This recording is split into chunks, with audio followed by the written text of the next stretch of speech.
Hello and welcome to PSP Classics. In this installment, I'm taking a look at Fate Extra, released in 2011 by Type Moon. This is an extremely talky game. This is an RPG based upon the Fate Stay Night universe, which is Type Moon's main visual novel.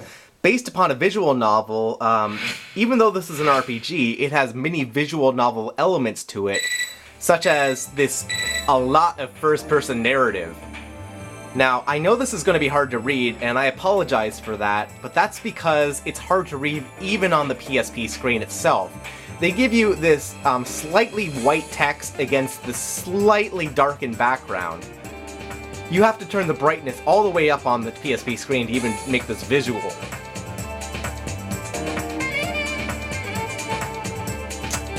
Now, normally I'd start this kind of game, right from the get-go to show you, what you should experience, like, at the first time you start playing.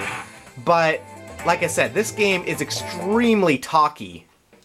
And because of that, I have literally spent the first hour of gameplay and, only accomplished very little.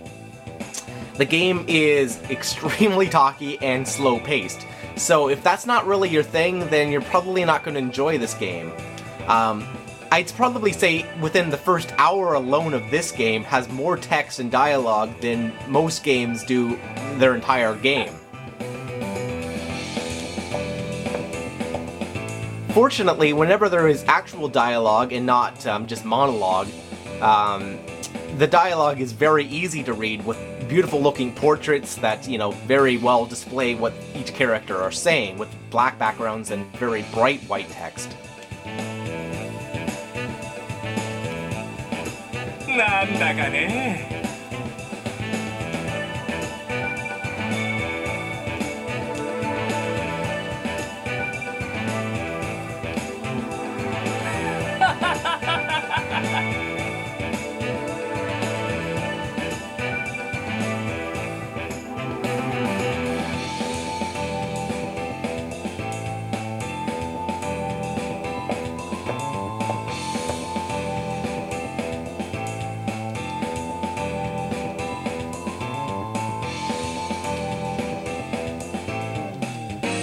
Now, to briefly explain what's going on here, the game is an existential look at, the human condition and, you're in this virtual reality world thing, looking for something, that's, akin to the Holy Grail. And this thing, if you acquire it, will allow you to grant any one wish, which can literally change the fabric of reality.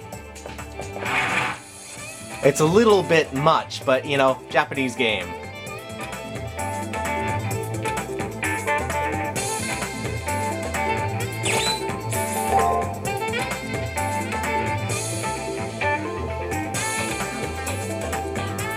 What makes this RPG a little bit unique and sort of similar to, Persona or Pokemon, is that you can actually choose not only the main character you play as, but your servant or your monster or your a person who fights for you. So like in Pokemon, this would be your main starter Pokemon, or Persona, this would be your main Persona.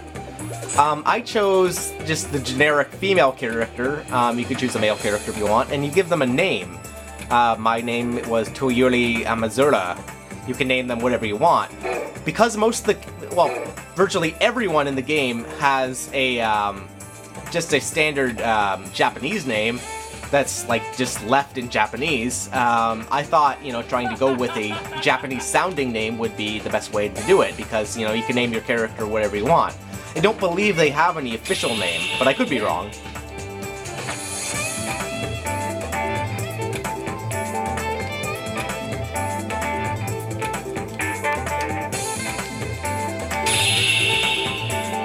As a PSP game, the game is, fairly easy to control, and I really like this because you can use the D-pad or the analog nub. You don't have to use the analog nub or the D-pad. You can choose the one you want. So the game is basically broken up into two different areas. The main school area, which is this virtual reality school area, and the arena, which is this virtual reality I don't know, dungeon area. Think of this as like the main area in like Persona where you do the dungeons. It's a dungeon crawler and it looks kind of neat, but this is what you'll be spending most of the game in, so, you know, keep that in mind.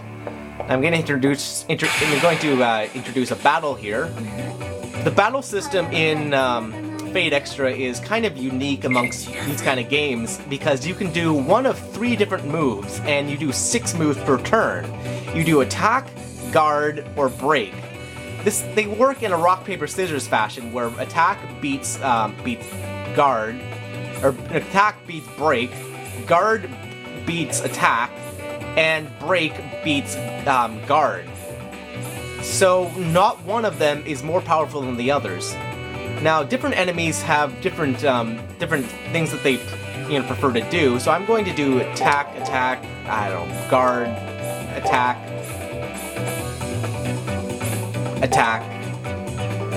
guard. It is kind of a guessing game, so sometimes you'll get it right, sometimes you get it wrong. If you get it right multiple times in a row, then you get an extra turn.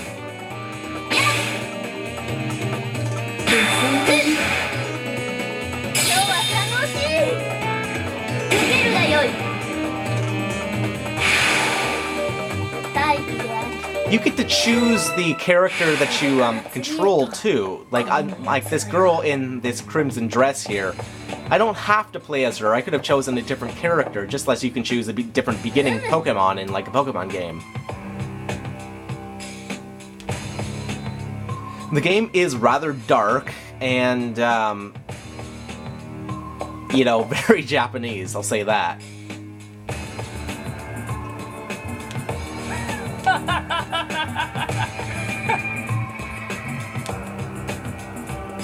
What's interesting here is the Japanese dialogue is left, even in the North American version.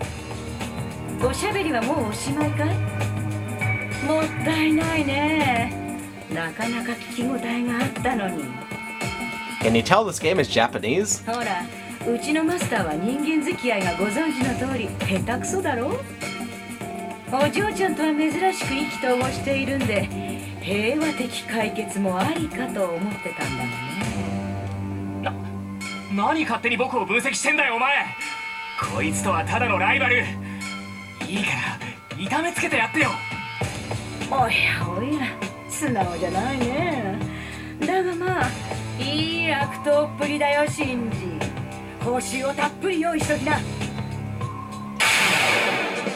Alright, so even though we were told not to fight, and it's like against the rules and whatever, we're gonna fight! And this is like a scripted event, I think. So it doesn't matter what I choose, I'll constantly be losing here.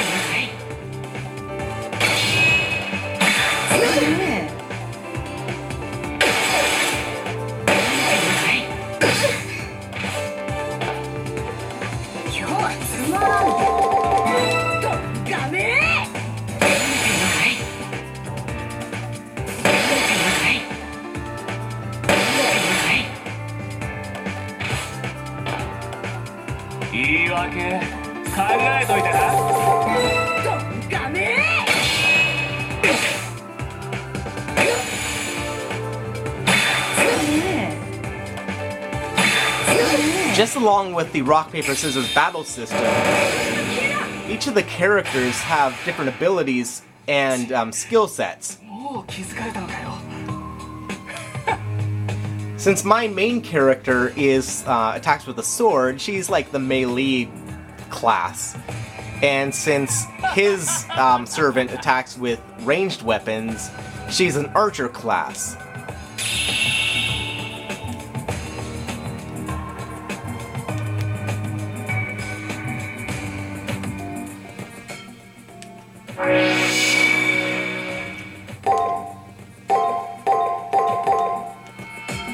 Obviously, the enemy players are like your main bosses to fight. So anyway, thanks for watching, guys. If you have any questions, let me know, and I'll see you next time.